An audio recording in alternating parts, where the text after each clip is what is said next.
By extending my gratitude to firstly the headmaster, Mr. Sampson, for his kind words. Thank you. I'd also like to add my welcome to the 1994 Cranbrook Premiership team. Let's hope we can emulate your success 20 years ago. Finally, and most importantly, I'd like to thank Ash Cooper. Your words of advice and support are deeply appreciated.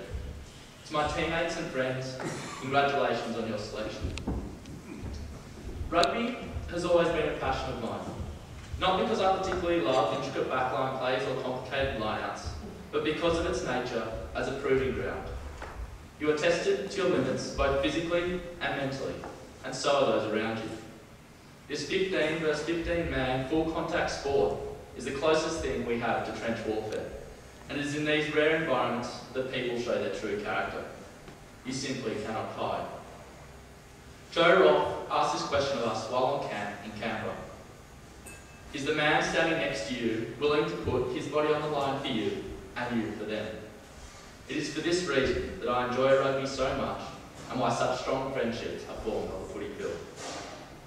In the younger years, on the long rides home from Trinity or Barker, my dad would often jolt me from my room delusion, as he called it, giving me a very forthright description of how I played. It was always a very realistic assessment. I was never left in doubt. Not being the biggest kid or the fastest kid on the field meant that my work rate had to be double the next bloke's, and as a result, it has been drummed into me every time I leave the field that I can always be doing more, irrespective of whether I play well or not. This more came in the form of work rate, being effective, playing smarter, and always having a realistic judgment of my performance. We can all do more. Of course, we play rugby for fun and enjoyment. But since rugby is a two-horse competitive sport, there has to be a winner and a loser. And the amount of fun you can have on the losing side is severely limited. Enjoyment in rugby comes as the result of playing collaboratively with your teammates to your potential. Under these conditions, it is extremely likely that you are going to win. And in those rare times that you don't, you will know that you have done your absolute best. So I stress to you boys in front of me, prior to embarking on this season, that the joy that we will experience as a collective team will amplify with our success on the field. Enjoyment mostly comes as the result of winning, not the other way around. This brings me to Cranbrook Rugby. Winning at Cranbrook is so much more valuable than winning elsewhere. Because of our reputation as the underdog, we are physically and school-wise smaller than our CAS rivals. This is not a disincentive, but an inviting challenge.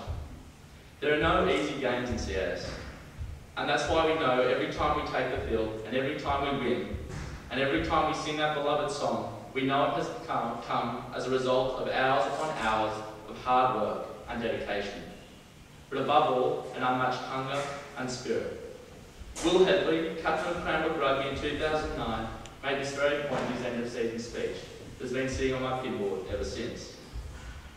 School spirit will triumph over size, school spirit will triumph over reputation, and school spirit will always triumph over scholarship. And I genuinely believe that. He also made mention to our year group playing in the under-13s 5 years ago up at Barker, displaying these very attributes. So, the school spirit to triumph this year, we need 15 boys who genuinely care, believe in themselves and those around them, and want nothing less than perfection. It cannot come from only 5 of us, but every boy on the field and in the team. We must be willing, every time we take a training, the gym, or the field, to compete relentlessly. Compete with those around you, but also have in mind your opposite number at Knox or Barker. Every time we take the field, we have a team who are more hungry and desire victory and success more than the opposition, who will be very hard to stop. Year 12 boys in particular is our last year at Cranbrook, so let's make it one to remember and make a difference. I want to leave you with the last section of Anthony Abraham's poem, When You Wear the Cranbrook White, to keep in mind this afternoon. So when you wear the cloth of white, when you run out down the ramp, remember whom you represent and for whom you fight. Remember that the whole school's there as you carry high the lamp. Remember that you don't relent when you wear that age-old white. Boys, it is an honour to be leading you out this afternoon. For me, there is no greater privilege. I'll be putting my heart and soul into the season ahead, and know that you will be doing the same. Thank you.